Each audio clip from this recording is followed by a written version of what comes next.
The cemetery was silent, except for the sound of dirt hitting wood. Each thud felt heavier than the last. I stood beside the grave with my hands clenched in my coat pockets, staring at the polished casket that held my grandfather, Eli Morrison. The man who raised me, taught me how to mend fences, and never once complained about the weight of the land he carried on his shoulders. 900 acres, that's what everyone whispered about, not the man himself. I felt eyes on me, not the gentle kind, sharp, calculating ones. "Where's the will?" The voice cut through the air like a snapped branch. I didn't need to turn around to know who it was.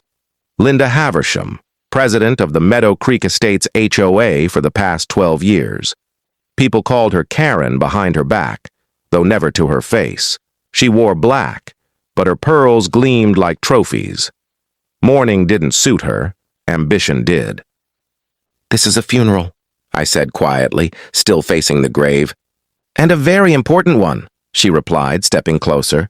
"Your grandfather owned land that borders our community, prime land. We need to know who it belongs to now." "We, not you, not family, we—" I finally turned. "The will be handled by the lawyer." She scoffed. "Convenient. Eli always said he hated paperwork. Are you sure there even is a will?" Murmurs rippled through the small crowd. Neighbors, old farmhands, a few distant relatives who hadn't visited in years. Linda's lips curled into something almost like a smile. "I heard," she continued loudly, "that some people inherit things they don't deserve." That's when the memory hit me.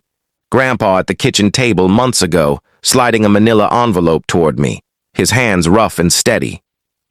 "Don't open this yet," he'd said. "But remember something. Land doesn't belong to people. People belong to land." I hadn't opened it, not yet. The pastor cleared his throat, trying to regain control of the service, but Linda wasn't done. "The HOA has a responsibility to protect property values. If there's no legal heir, the land could be redistributed, like it was a spare couch."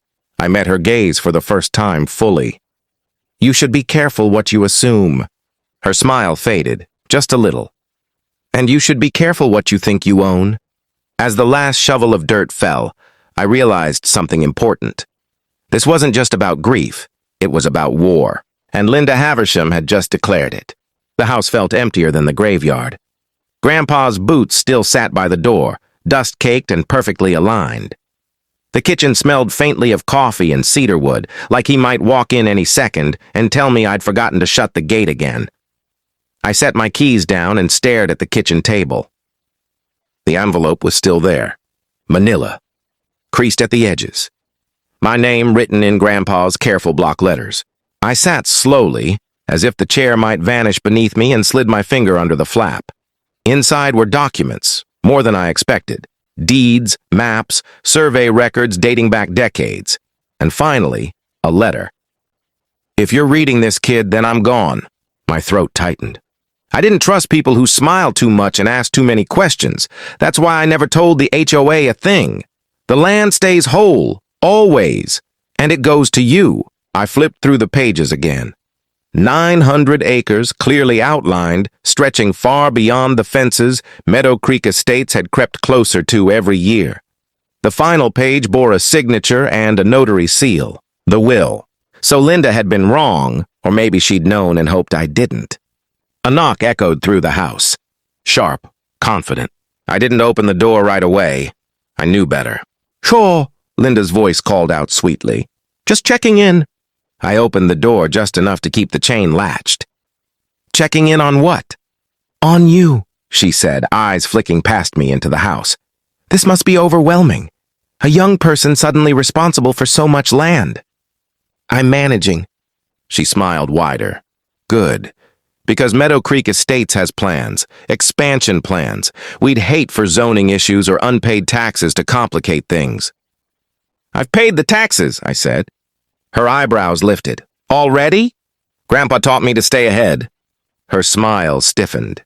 "Well, there's also access. Our residents have been using the Eastern Trail for years. It would be a shame if you suddenly decided to block it." "That trail is on private land." "Shared land," she corrected. "At least that's how it's always been." "Not legally." She leaned closer. Lawyers are expensive. HOAs are persistent. I thought of Grandpa's words. People belong to land. I'm not selling, I said. I didn't ask you to, she replied softly. Yet. She turned to leave, heels clicking down the porch steps, then paused. By the way, if that will turns out to have issues, the county steps in. You wouldn't want that. The door shut behind her. I locked it. That night, I spread the maps across the table and noticed something Grandpa had marked in red ink. A boundary line that didn't match the HOA's fence. They weren't just using my land. They'd taken it. And Linda knew. I woke before sunrise, the way Grandpa always had. Old habits clung tighter than grief. I pulled on boots, grabbed the rolled-up survey maps, and drove out toward the eastern boundary where Meadow Creek Estates pressed against the land like a creeping vine. The HOA fence gleamed new in the morning light, vinyl, white, smug. According to Grandpa's survey, it was 73 feet too far in. I knelt and brushed dirt away from a half-buried iron rod. Survey marker, rusted but solid. Grandpa hadn't imagined it. The fence had been moved, slowly, quietly, while he was sick. That figures, I muttered. By noon, I had photos, GPS coordinates, and copies of every deed dating back to 1954. I didn't go home. I went straight to the county records office. The clerk, an older woman with reading glasses hanging from a chain, studied the paperwork carefully. These boundaries are valid, she said. If the fence is past this line, that's encroachment. Even if it's been there for years? She nodded. Especially if it's been intentional. I left with stamped copies and a heavy sense of clarity. Linda wasn't careless. She was strategic. That afternoon, I posted no trespassing signs along the true boundary line and locked the eastern trail gate. By sunset, my phone was buzzing non-stop. Emails, complaints, threats. And then Linda showed up, this time with 2 HOA board members and a clipboard like a shield. You can't just block access, she snapped. Residents use that trail daily. Residents trespass daily, I replied, holding up the county-stamped survey. Your fence is on my land. One board member frowned. Linda, is this true? She cut him a look sharp enough to draw blood. These old surveys are often inaccurate. This one isn't, I said, and I've already filed a formal encroachment notice. Her face reddened. You're being unreasonable. I'm being legal. She stepped closer, lowering her voice. You don't understand how this works. HOAs have influence, zoning boards, inspectors. I smiled for the first time since the funeral. So do landowners. The next week was chaos. The HOA issued violation notices for fences I didn't own, for roads that weren't mine to maintain. Then the county inspector came and left 15 minutes later because everything was up to code. What wasn't up to code was the HOA's water line, running underground through my land without an easement. When the utility company confirmed it, I sent one letter. Access revoked. Repairs required removal. Linda called me screaming. You'll regret this! I looked out across the acres, the land Grandpa trusted me with. I already regret not stopping you sooner. Silence hung heavy on the line. I knew then, this wasn't just about taking back land. It was about watching someone lose power they never should have had. The HOA meeting was standing room only. I sat in the back, arms crossed, watching Linda pace at the front like a general whose army had started asking questions. The room buzzed with frustration, residents angry about water shutoff notices, blocked trails, and unexpected assessments labeled emergency infrastructure costs. Linda cleared her throat. These issues are temporary. We are in negotiations. With who? Someone shouted. She hesitated. I stood. Every head turned. I believe that would be me, I said calmly. I'm the landowner. The room fell quiet. Linda's face drained of color. You have no right to be here? I was invited, I replied, holding up the agenda. Open meeting, state law. I walked to the front and placed copies of documents on the table. Surveys, county notices, utility reports. For years, the HOA expanded onto private land without permission. Fences were moved, trails created, a water line installed illegally. Gasps rippled through the crowd. A man in the front row stood. "Linda, you told us the land was donated." She shook her head. "That's not—" "The will is valid," I continued. "The land was never donated, and now the owner has reclaimed it." An older woman spoke up. "Is that why our dues doubled?" I nodded.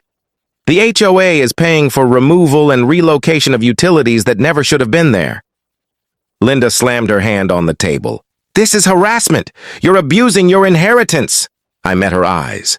"You abused your authority." The board members whispered among themselves. One finally spoke. "Linda, did you disclose the encroachment risk to residents?" She didn't answer. That was enough. Within a week, Linda was voted out. The HOA's legal fund was drained. Several residents filed civil claims for misrepresentation, misuse of funds, and property devaluation. The fence came down 3 days later. I stood at the boundary line as workers pulled the posts from the dirt, restoring the land inch by inch. The trail grass would grow back. The scars would fade. The lawyer called that afternoon. "One more thing," he said. "Your grandfather placed the land into a conservation trust, activated upon transfer. It can't be subdivided or sold for development." I smiled. He thought of everything. That evening, I sat on the porch as the sun dipped low over the acres. Wind moved through the fields like a quiet approval. Grandpa had been right. Land doesn't belong to people. Power doesn't either. It's borrowed until someone reminds you where the lines truly are. Enjoying this story about inherited land, power plays, and an HOA that pushed too far? Follow or subscribe to catch more narrative dramas like this, where small details turn into big consequences. If this chapter pulled you in, give it a like and drop a comment below. What would you have done differently if you were in that situation?